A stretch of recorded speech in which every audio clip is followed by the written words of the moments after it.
VividSeats.com or download the app today. Vivid Seats, the official ticketing partner of ESPN. An app.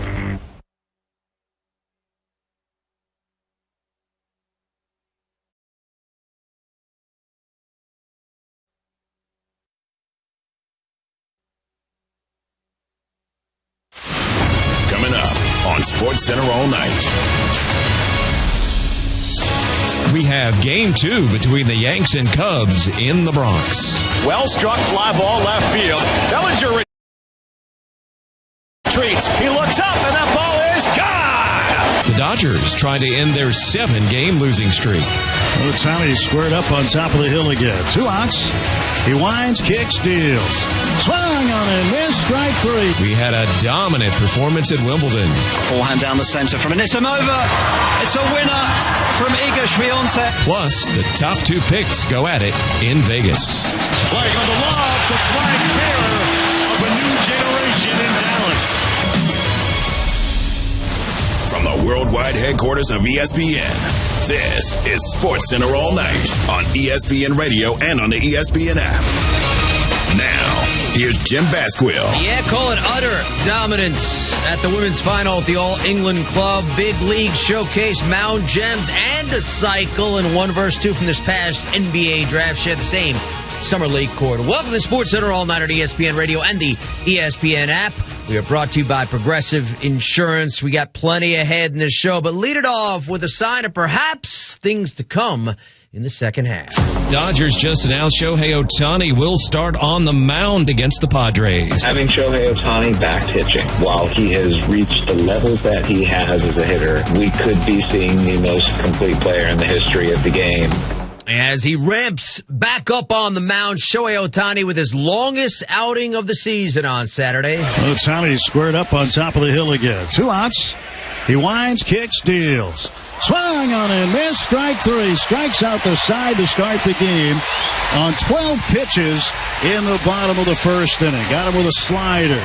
As heard on AM 570 LA Sports, Shohei Ohtani pitched 3 scoreless innings against the Giants as he continues to work his way back from elbow surgery. Through 36 pitches, 25 for strikes, serving as LA's opener for the 5th time this season. He allowed 1 hit, struck out the side, as you just heard, on those dozen pitches in the first inning. Fastball twice clocked at 99.9 miles per hour. The Dodgers, meantime, had just enough offense. Runners lead first and second, the 0-2. And this one lined into left field. That's a base hit. That might catch the gap. Conforto around third. He will score. And into second with a head-first dive is Kim, and he is called out. Yeah, that was your game-winning knock, though Michael Conforto had 3 hits, scored twice. Dodgers beat the Giants 2-1 to end a 7-game losing streak. Jet passing on what the Dodgers are, and more importantly, will ultimately be. I look at what the Dodgers have been through and what they've weathered injury-wise to this point and acknowledge that as long as they are not even full strength, but close enough to full strength by the time October comes around, they're still going to be the World Series favorites. They're still the most talented team. They're still a team that projects to have a postseason rotation with Yoshinobu Yamamoto, Tyler Glasnow, Shohei Ohtani, and Blake Snell. Like, no one's going to come with a rotation quite like that. Not even the Philadelphia Phillies, whose rotation with Ranger Suarez and Zach Wheeler and Christopher Sanchez and Aaron Nola is pretty darn formidable. So the Dodgers are going to be just fine. Offense with a man on second and a 1-2 again. Here comes. Pitch is swung on and grounded left side of the shortstop. Under the glove of balls. Into left field. Anthony hits third. He rounds. He scores. Narvaez delivers. And the Red Sox take the lead on a single. It's 1-0 in the 4th. And that one single run for Boston was all it took. 1 out away from his first complete. First pitch is swung on and flared into right and hangs up. And it's caught by Abreu. And for the first time in his career, Garrett Crochet has thrown a complete game. He shuts out the Rays. The Red Sox win their 9th in a row. 1-0 on a Crochet Picasso. And no doubt, Carlos Narvaez had the lone RBI. Garrett Crochet, the All-Star, pitched a 3-hitter, 9 strikeouts along the way. WEI 93.7 FM on the calls. First career shutout and complete game for the lefty. Red Sox passed the Rays 1-0. 9th straight win for Boston, matching their longest winning streak since 2021. Crochet, a second-time All-Star, opting not to pitch in the game Tuesday in Atlanta so he could rest his arm for the second half. Certainly that arm looks strong as he reached 100 miles per hour in this latest gem. I didn't even know what to do when the third out was recorded. I was like, where do I stand? No, it's incredibly satisfying. Toro made a great play. Trevor made a great play. Narvi was good on the buttons all day. And just between inning dialogue was really great. I felt really good. Nice to keep the streak going, too. Here's the 0-2. And it's a well-struck fly ball left field. Bellinger retreats. He looks up, and that ball is gone! A solo home run for Carson Kelly on an 0-2 count, and he takes Jonathan Loaisiga deep out to left field. Kelly's 12th home run of the season, and as he rounds third and touches home plate, he makes it 5-0 Cubs. And that would cap the Chicago's scoring. Their battery had something going on Saturday. 1-2 the count, and the pitch to Wells. He takes a called strike 3. The slider leaves him stunned with a slow and perplexed walk back to the first base dugout. 2 down for the Yankees here in the 8th inning. And Matthew Boyd, as heard right here on ESPN Radio, won his matchup with All-Star lefty Max Fried, who left early with a blister. Cubs stopped the Yankees' 5-game winning streak 5-2. Boyd won his 4th straight start. What a pickup he's been. 5th consecutive decision as well, giving up 4 hits, 8 innings, 6 strikeouts without a walk through 62 of his 85 pitches for strikes, working through those 8 strong frames. Boyd had this postgame on Marquee Sports Network. Matthew, to be able to silence a really good Yankees lineup, what was the key for you today? Oh man, Carson was just awesome back there. He called a great game, mixing it up, and he was just keeping it off balance, playing the front to back game on him. I think it was almost a year ago that you were returning from injury. Has there been anything that surprised you about the way the last year has played out for you on the baseball field?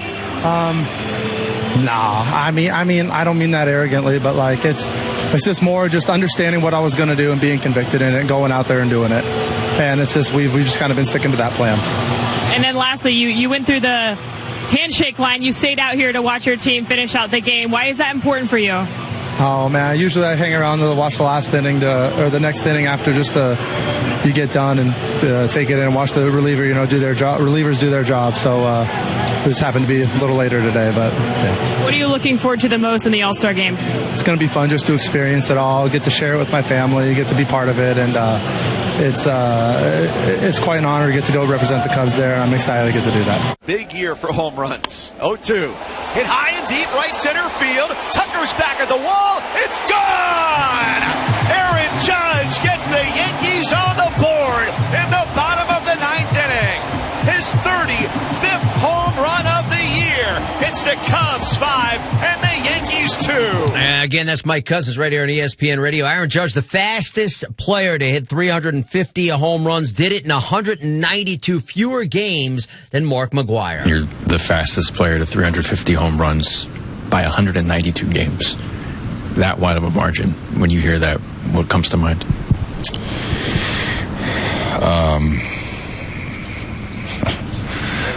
I honestly got nothing, to be honest. It would have been great if we got a win today. You do something like that, but I've been surrounded by a lot of great teammates, been on some good teams, so they've really put me in the best position to go out there and perform at my best. So, it's really just a shout-out to all the teammates I've had over the years. They gave away the Byron Buxton Buck Truck bobblehead. It's got a honking sound in it, and he has given the fans plenty to scream and yell about today. Here's the pitch. Swung on, hit high in the air, center field and deep. Cruz going back. Does it have the distance? It does! A magical moment at Target Field. The first cycle in Target Field history belongs to Byron Buxton. As the Treasure Island Baseball Network All-Star outfielder Byron Buxton hit for the cycle on his bobblehead day, finishing it off with that solo shot in the 7th. Twins rout the Pirates 12-4. He had a single in the first, triple in the second, double in the third, and then connected for that 427-foot drive that sent the Target Field crowd into a frenzy. The home run, you missed the sinker, the 0-1 sinker, and I thought that was the pitch. You took a rip at it. Did you think you were going to get another chance? Yeah, I did. Just knowing who he is, he's a bulldog as a pitcher and challenge guy. So it's just all about standing at bat and just making him throw my pitch. In the meantime, Pirates righty Paul Skeens, Tigers lefty Tarek Skubal named All-Star starter. Skeens, his second straight All-Star start, leads the Bigs with a 2.01 ERA, 131 strikeouts, and 121 frames. Skubal, the reigning AL Cy Young winner, 10-3 with a 2.23 ERA and 19 starts. The addition of Brewers rookie Jacob Mizorowski has brought ire from many, as he just has 5 starts under his belt, a 2.81 ERA. He is an all-star with 5 starts this season, 25 2/3 innings. That's it. 33 strikeouts along the way. Good, not overwhelming. The Milwaukee right-hander chosen ahead of Philadelphia's Ranger Suarez and Christopher Sanchez, who have better numbers and have pitched a lot more games. Suarez is said to have turned down the late invite, but Sanchez would have gone if tabbed. The Phillies, to their credit, have still given the young lefty his all-star game bonus. On the field, Philadelphia again in San Diego. 1-0 to Merrill, swung on, hit in the air to left field. Kepler backing up, still going back. He's at the wall. This one, gonna go! Jackson Merrill goes the other way. 2-run home run here in the bottom of the second inning, and the Padres hop on top of Wheeler and the Phils and tie this thing up 2-2. 2-2 pitch. Merrill swings, sends it in the air to right center and pretty deep. Castellanos is going back at the wall, gonna go. Second of the day for Jackson Merrill. Oh, welcome back, kid. Padres have tied it 4-4 on Merrill's second home run of the afternoon. As 97-3, the fan Jackson Merrill, a pair of home runs off All-Star Zach Wheeler. Manny Machado's 7th inning sac fly plated the game winner. Padres best the Phillies 5-4, dropping Philadelphia from first place. Merrill had not homered since May 27th, a span of 35 games, then goes out twice. Philadelphia third baseman Alec Bohm left the game with a bruise to his left rib cage. You're listening to SportsCenter all night on ESPN Radio and the ESPN app. Dominance at the women's final at Wimbledon. Forehand from Świątek down the center. Forehand down the center from Anisimova. It's a winner from Iga Świątek, who falls to her back.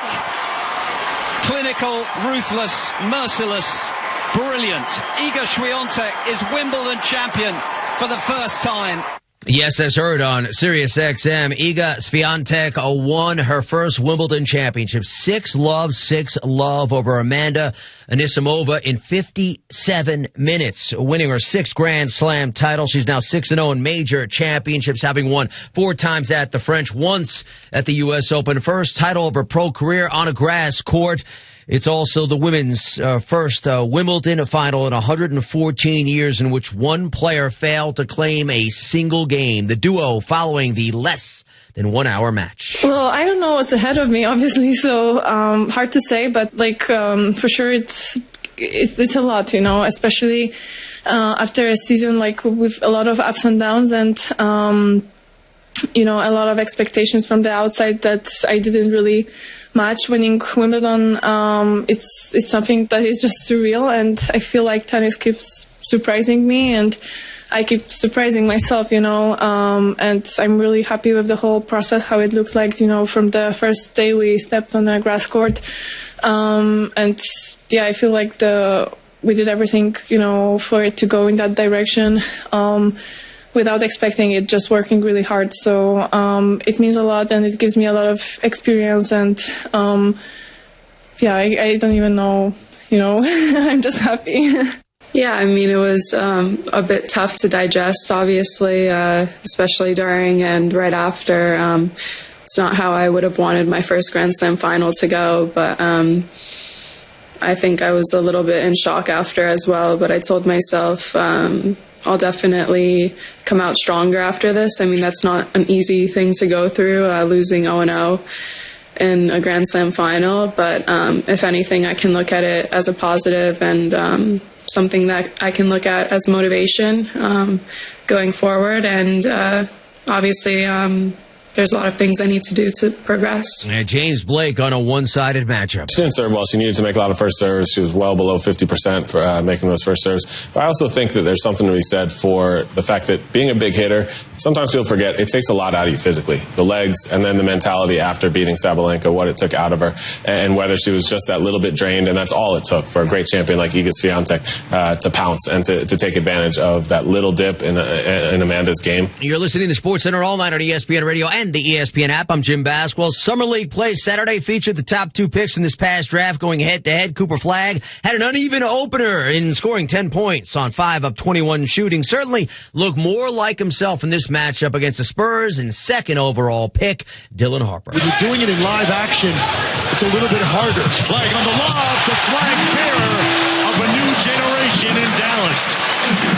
Yeah, he wanted that immediately. He started pointing up as he crossed half court. And Flagg showing off the hops. Harper not half bad himself. Flagg rejects the ball screen, misses the jumper, and rebounded by Dylan Harper. Harper on the fly, steps through, and got the layup. Harper now with 11 points. So creative with the basketball on the open floor. That burst to take it at that one defender, take the ball over his head and get to the rim to that left hand. Now, you might recall Flagg didn't hit a 3 in that first game. Hit one here. Flagg with the one dribble pull-up. Got it. You can see it starting to happen. Bounce by bounce. Jumper by jumper. Indeed. Mark Jones on the call. ESPN. Flagg, game high 31, 10 of 21 shooting. Multiple highlight reel dunks. Spurs, though, 76-69 winners over the Mavs. Second overall pick, Dylan Harper, 16 points in 20 minutes. And his summer league debut had this post-game with Katie George. Dylan, we were patiently awaiting your summer league debut. How would you describe it went? I mean, I think I came out great. I mean, just trying to get my guys involved, just trying to play the right way and just ultimately come out here and win. That's what we did today. So I feel like I had a good day. Yeah, he did. Coming up, more baseball. Juan Soto powers the Mets, and the Battle of the Lone Star State goes extras. That's next. This is SportsCenter all night on ESPN Radio. The NFL on ESPN Radio. Turn it up and down. Turn it up and down. Incredible play. Camp to camp, team to team. He's got it. Touchdown. Doesn't get any better than this. When we come back, I feel like we're going to have vengeance on our mind. The countdown continues on ESPN Radio. More SportsCenter all night. Coming up next.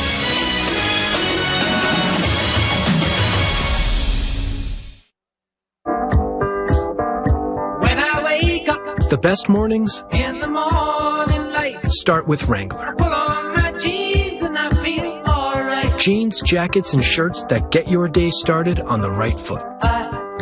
My blue jeans on. I pull my old blue jeans on. Good mornings make for better days. I pull my blue jeans on. I pull my old blue jeans on. Wrangler, for the ride of life.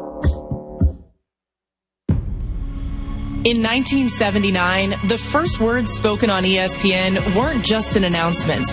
If you're a fan, they were a sports prophecy.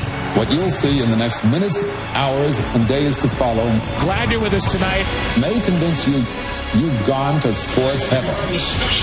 And right now, you're standing on the edge of tomorrow. This fall, the next era of ESPN begins. Sports Forever. When it's time to scale your business, it's time for Shopify. Get everything you need to grow the way you want. Like, all the way. Stack more sales with the best converting checkout on the planet. Track your cha-chings from every channel, right in one spot. And turn real-time reporting into big-time opportunities. Take your business to a whole new level. Switch to Shopify. Start your free trial today. Here's a question. Have you ever been prescribed a medication? Most likely, yes. Well, what about this question? Did you understand how it worked? The way your medication works in your body shouldn't be a mystery. Learn how Vyvgart, efgartigimod alpha FCAB works by visiting vyvgart.com/MOA. That's VYVGART.com/MOA. Brought to you by argenx. Just like in sports, businesses succeed when you add the right free agent. With Robert Half's specialized recruiter's experience, combined with our award-winning AI, you can quickly find the skilled candidates you want. At Robert Half, we know talent. Learn more at roberthalf.com/talent.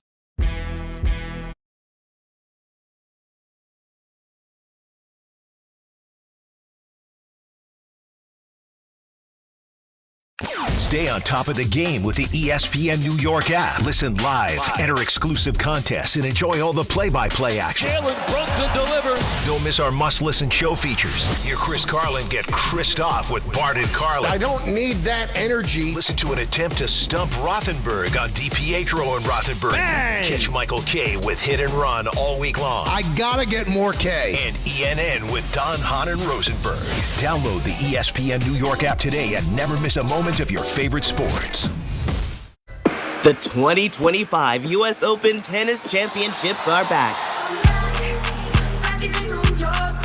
Where the world's greatest city meets the world's greatest tennis players. This is where tradition meets trending. And every moment, history. August 18th through September 7th. And for the first time ever, the Singles Championship starts Sunday, August 24th. All tickets on sale now at usopen.org. Spectacular awaits. Evan and Ian Michelle are unsportsmanlike. Weekday mornings at 6 on 1050 ESPN.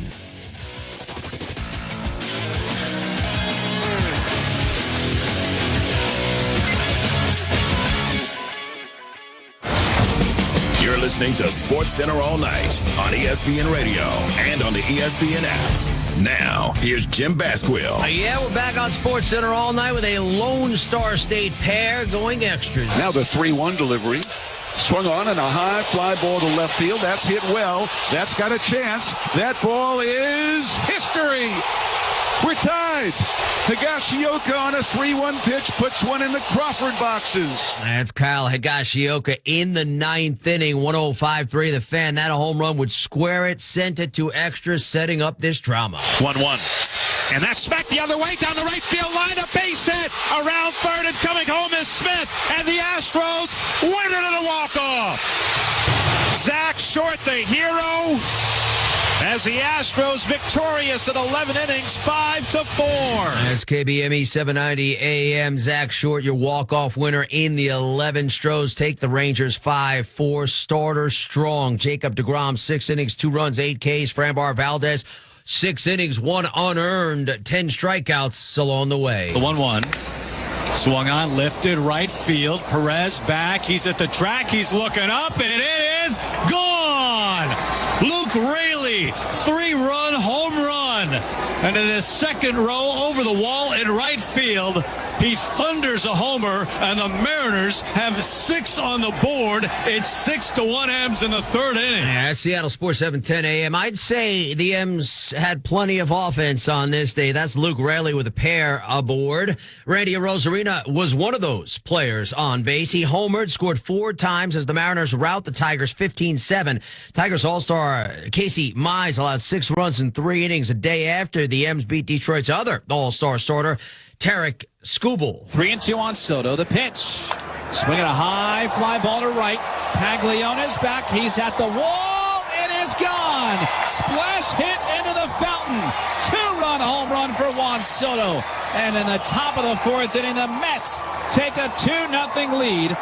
Number 23 for Juan Soto. That's 880 ESPN New York. Juan Soto, that 2-run home run, 23rd. The Mets beat the Royals 3-1. They are back in first place in the NL East. Frankie Montas went 5+ around a run on 4 hits with 5 strikeouts along the way. Of note, Edwin Diaz allowed a walk and 2 hitless frames for his 19th save. Yes, 2 innings for Diaz. Scheduled Royals starter Michael Lorenzen missed the game with an illness. 2-2 to Murphy.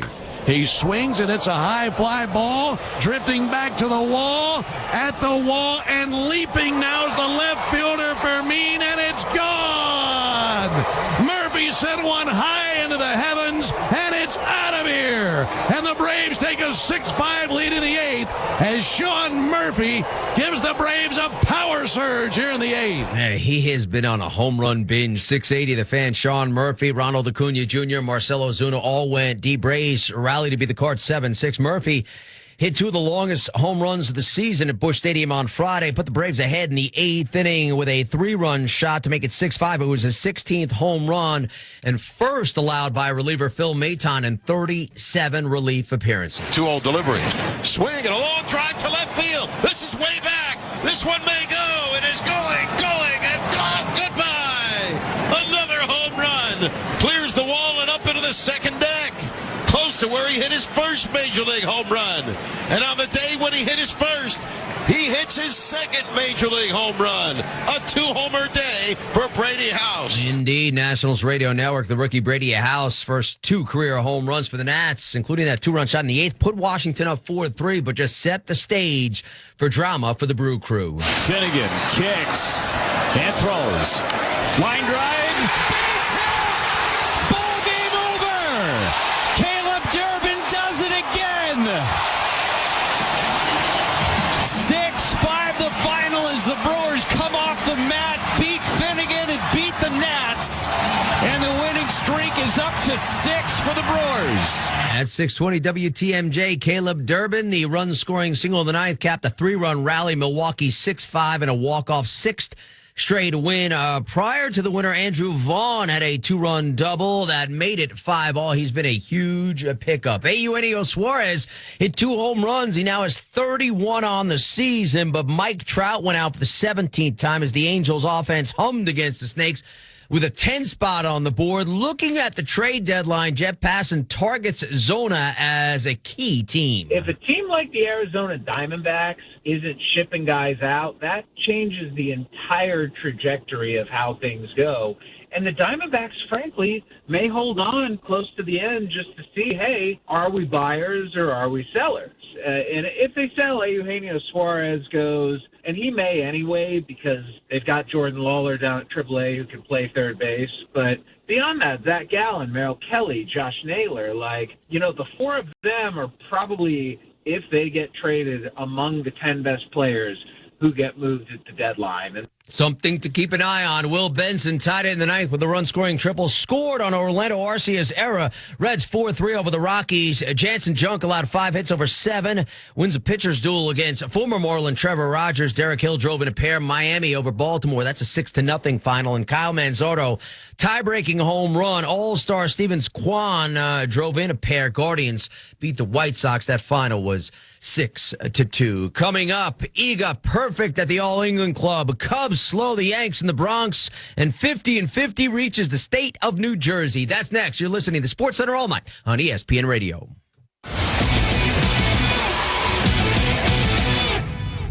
What's up, kiddos? Clinton Yates here. Coming up on Monday, I'll be live in Atlanta to get you ready for the Home Run Derby and all the other MLB All-Star Game festivities. That's Monday on Clinton and Friends, 10 a.m. Eastern on ESPN Radio, the ESPN app, kiddos. Purple Wave Auction remains the trusted leader in online equipment auctions. What makes the difference is you. You are part of our growing global community that continues to trust Purple Wave with the equipment that builds and feeds America. This trust placed in us by our community, from construction to ag producers and fleet drivers, brings great equipment opportunities to their next owners. Join the Purple Wave community today. PurpleWave.com. Life insurance. Why are you putting it off? Can't afford it? Too much hassle? Think you don't need it? There's lots of excuses for putting off life insurance. But if you weren't there, who would pay the mortgage and other bills? With Ethos, you could be covered in 10 minutes and boom, family protected. Ethos, fast and easy online term life insurance. Up to $2 million in coverage with no medical exam. Some policies as low as $1 a day. Answer a few health questions and get your free quote at ethos.com/game. That's ethos.com/game. Is Clinton and Friends. The New York Knicks had fired Tom Thibodeau after 5 seasons for reasons that I'm still just not sure. I understand. I don't like this move from a just plain karma standpoint. Thibodeau's the only coach in Knicks history to improve the team's win percentage in 3 successive seasons. The only one. Don't miss Clinton and Friends. Weekdays from 10 to noon on 1050 ESPN, New York. Ready to level up? Chumba Casino is your playbook to fun. It's free to play with no purchase necessary. Enjoy hundreds of online social games like blackjack, slots, and solitaire anytime, anywhere with fresh releases every week. Whether you're at home or on the go, let Chumba Casino bring the excitement to you. Plus, get free daily login bonuses and a free welcome bonus. Join now for your chance to redeem some serious prizes. Play Chumba Casino today. No purchase necessary. VGW Group. Void where prohibited by law. 21+. TNCs apply. Well, to hit a home run, everything's got to line up perfectly, just like when you find the person you want to marry. When it's time to propose, well, do what I did. Visit the engagement experts at London Jewelers. From their beautiful 2 by London collection to custom designs for any budget, they make finding the perfect ring easy. Visit London Jewelers at any of their 6 locations and tell them I sent you for the Michael K. treatment. London Jewelers, getting it just right. At Uline, the prevailing opinion is, if you don't live it, you don't believe it. The people at Uline believe in hard work, and they live it by being there 24/7 to answer your call, having 41,000 items in stock, and offering same-day shipping from 12 locations across North America. Business owners, sellers, buyers, shippers, and packers believe it. Uline is the hard-working, dependable source for your shipping and industrial supplies. Visit uline.com. Clinton's weekdays from 10 to noon on 1050 ESPN and the ESPN New York app.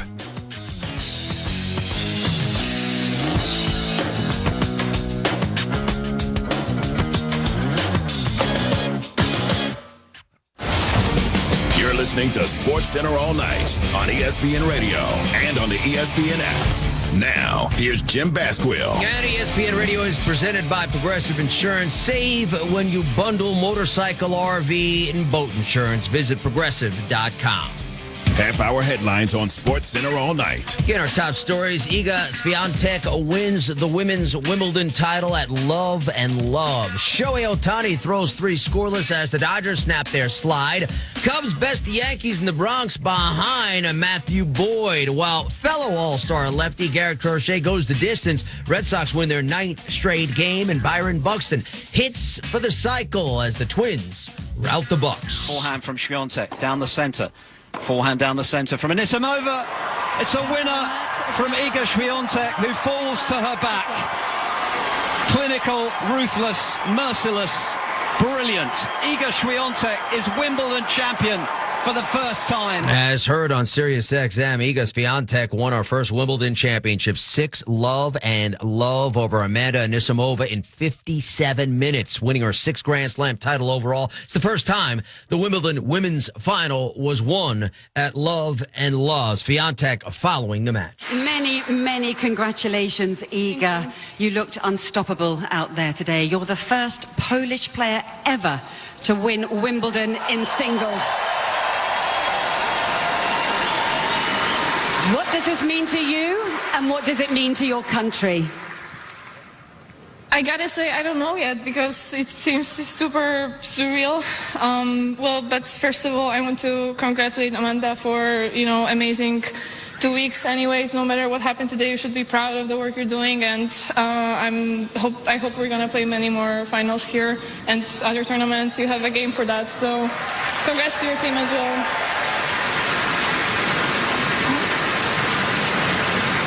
I know you picked up a racket when you were very young, but how long have you dreamed of this moment right now? Honestly, I didn't even dream, because for me it was just like way too far, I feel like I'm already an experienced player, but after winning, the slams before, but I never really expected this one.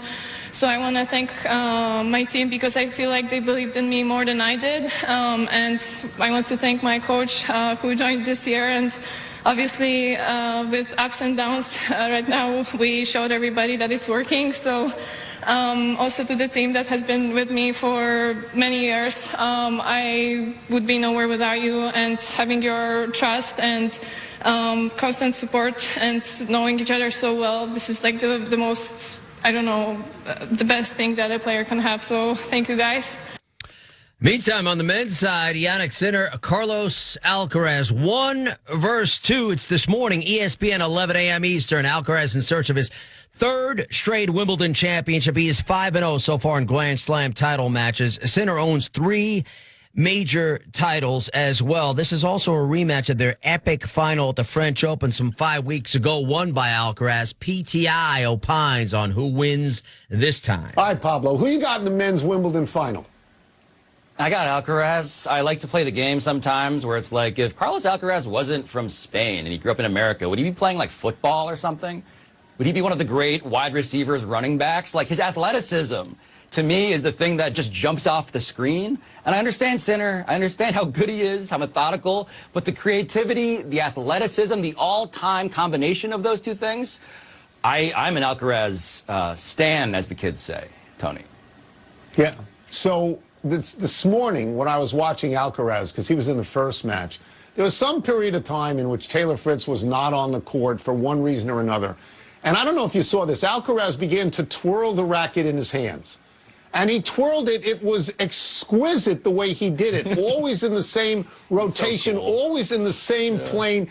To me, it was like this guy could be a baton twirler. I mean, it was so easy for him to do this. It was very impressive. He is now 8-4 lifetime against Sinner. What's the other number here? He has won 5 straight against Sinner. It's not that that's going to influence me to pick him, because I think Sinner is very good. What I want to say here is that these two are clearly and visibly better than everybody else in tennis. We are coming out of this era of Roger Federer and Rafael Nadal and Novak Djokovic. And everybody wonders, well, who's next? Will there be dominant players? These two, they're better than Djokovic. They're better than everybody else, by a factor of 10, it seems to me. So I would almost like to see Sinner win for this reason, so that Alcaraz doesn't dominate him and take away the potential for a great rivalry. But they're really good players. Really good. I just like that I'm trying to pay a compliment to Carlos Alcaraz, and I'm like, maybe he's Tyreek Hill, maybe he's Allen Iverson, and you're like, maybe he's a baton twirler. I'm like, all right, I guess great. That's also cool. I mean, I get it. If they cut in the footage of that, it looked great. I was so impressed with it. It really was. It's a very impressive maneuver. Just like this throw back to studio. That's it. We're done. Back to you. Yeah, he's multi-talented, you could say, about Alcaraz. You heard Tony talk about Novak Djokovic. Despite his straight-set loss to Sinner, made it clear that he is not saying goodbye as he came up short in his latest attempt to tie Roger Federer's men's record of 8 championships at Wimbledon and claim an unprecedented 25th Grand Slam title overall. Chris McKendry, ESPN tennis host with Joe and Q, on when that time might be for the Joker. It's his decision to decide, but he made it clear in Paris he wasn't sure if that was his last time. That's why he kissed the court walking off. So, clearly he's putting it out there. He makes no bones about it. He loves the summertime because his children can travel with him to all of these tournaments, but they're school age now. So he can't just take them everywhere he goes. And I think it's hard to travel without his children. And he's chasing Grand Slam titles. He wants the major titles. So I'd imagine once he realizes that they're not still within his reach, maybe that's when he would decide that it's been a fabulous career, but on to the next step. But he really hasn't indicated that, other than the brief mention that perhaps he wouldn't be back in Paris again. And back to baseball with the Cubs and Yanks from the ballpark in the Bronx. To the 0-2. And it's a well-struck fly ball left field. Bellinger retreats. He looks up, and that ball is gone. A solo home run for Carson Kelly on an 0-2 count, and he takes Jonathan Loaisiga deep out to left field. Kelly's 12th home run of the season, and as he rounds third and touches home plate, he makes it 5-0 Cubs. A long ball from the Cubs, a catcher. Their battery got it done on this day at Yankee Stadium as Matthew Boyd threw 8 scoreless with 6 strikeouts along the way. Chicago 5-2 over the Yanks, snapping their 5-game win streak. Aaron Judge hit a 2-run home run in the ninth, became the fastest player to 350 career home runs. The post-game extra from our team of Doug Glenville and Mike Cousins. Thank you, Jim. Saturday afternoon, we saw great pitching from the Chicago Cubs' Matthew Boyd, and that was enough to slow down the New York Yankees and bring their 5-game winning streak to a close. 5-2 the final score in favor of the Chicago Cubs. They jumped out early to a 4-0 lead against Max Fried. And in the 9th inning, it was Aaron Judge with his career 350th home run, but ultimately not enough against the Cubs bullpen. So the series gets even at 1 game apiece with the rubber match set for the final day of the first half on Sunday afternoon. Yeah, I mean, Matthew Boyd was really phenomenal. And you talk about a mix of getting ahead of the count, starting off and establishing his fastball, which was sharp. He had his secondary pitches, the changeup, slider, curve when he needed it. And he was locating impeccably. No walks, only 4 hits, not a lot of traffic, low stress in that sense. And he had the strikeouts to go with it. So he used his defense, and he just understood how to stay away of those hot zones that the Yankees have. And there was a lot of them. They're number 1 walk rate and number 1 run rate for the Yankees. So when you combine that with a Max Fried that wasn't quite sharp, had a blister, didn't really have any command, and a disciplined lineup with the Cubs, they put up a lot of runs early against an excellent starter in Max Fried, and that was enough because Matt Boyd really did the rest. He just handled it from there, and the only damage they did, other than Aaron Judge, was off the guy who came in Keller in the 9th inning, which was really only because they said, let's stop Boyd at this point. So really, the Yankees had no answers to Matthew Boyd today. Objectively speaking, neither of these teams have a lot to worry about the way their teams are constructed. They will be perhaps looking for some help closer to the trade deadline, which is at the end of July. Both teams could use a lift at third base. Both teams could use a lift in the starting rotation, too. Well, there's no question pitching is going to be at a premium, especially if there's so few sellers with all the wild card opportunity. So that's one issue. They both would love someone like Eugenio Suarez because you have a third baseman with power. You hear Key Brian Hayes out there, his name with the Pirates. Somebody to anchor a consistent third base. But the thing is, like, if you're looking for offense, you're talking about 2 teams that have some of the best offense in the game. It's a little greedy. You may not want to prioritize that. You might want to say, let's get some pitching. So I think if it falls in their laps, they both would take a power third baseman. But other than that, much of it's on the pitching side. Well, things are looking great. Cubs are in first place. The Yankees are in second.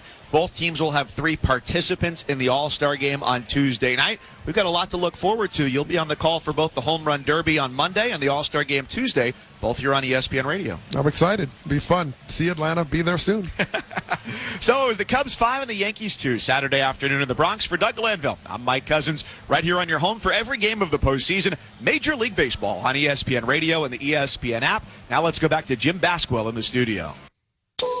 Sports Center, 50 states in 50 days. We go coast to coast. We going coast to coast. On ESPN Radio.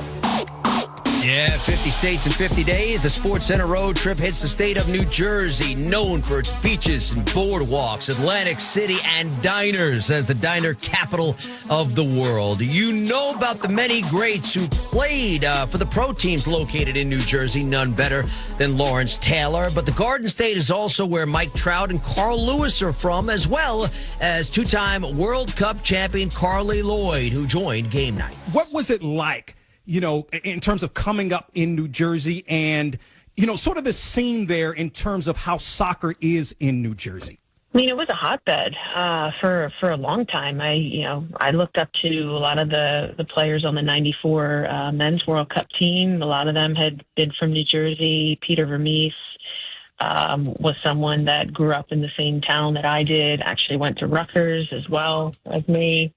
And so that was just a really awesome thing to be able to, kind of follow along. And, I just think that for a number of years we had just a plethora of talented players that were just being groomed and coming out of New Jersey. At one point on the national team, we had, I think it may even have been, 5-6 players that were from New Jersey. And, I just credit that to kind of the area. It's blue collar. It's you get 4 seasons. It kind of toughens you up. The heat, the cold, and I think just kind of that mentality of the New York area, Philadelphia area, all of that kind of I think contributes to how it was such a hotbed of producing so many great players.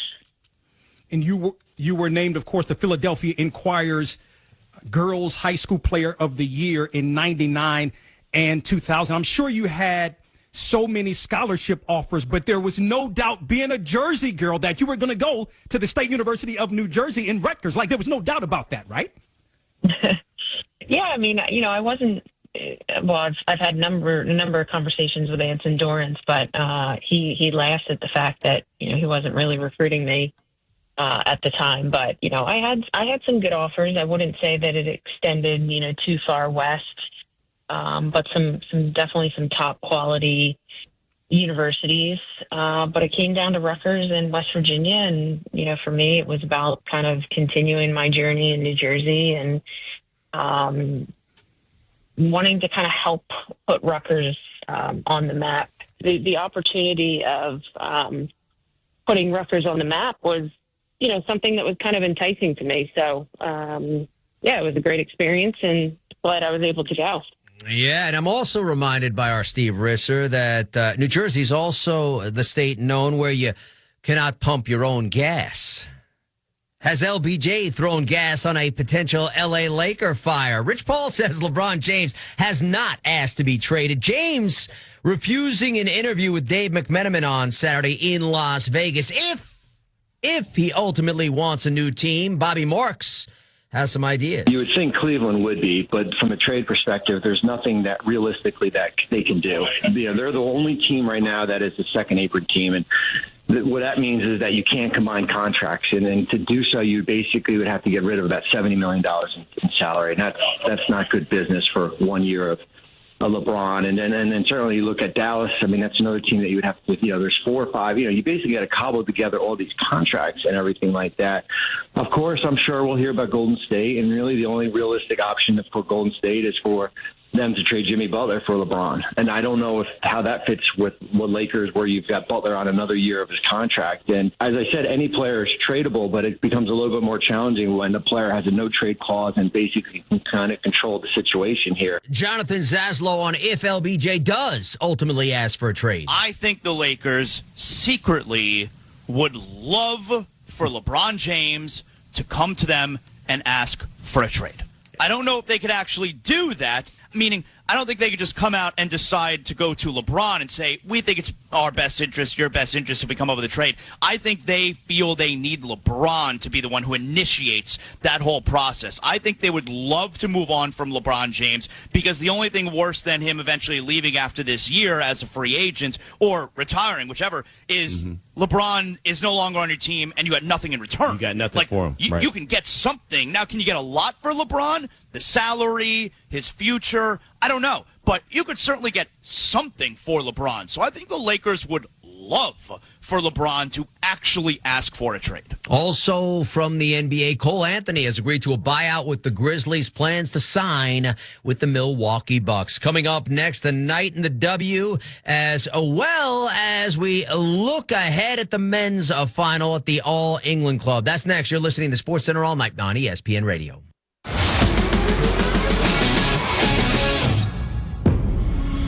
In 1979, the first words spoken on ESPN weren't just an announcement. If you're a fan, they were a sports prophecy.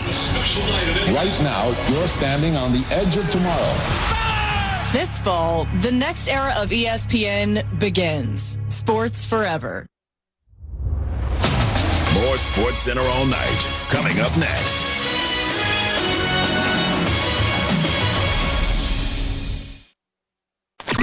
Evan, Canty, and Michelle are unsportsmanlike. Pat Costello and I'm Mahomes. Go ahead. So if Mahomes only wins one more title, would we look at it as disappointed? Stop. Please stop. Yeah, I would say that's disappointing. What? I would say that's disappointing. Because he's based on how he started, that will be disappointing. I'm just gonna call it what it is. It'd be disappointing. Unsportsmanlike. Weekday mornings at 6 on 1050 ESPN. Friends.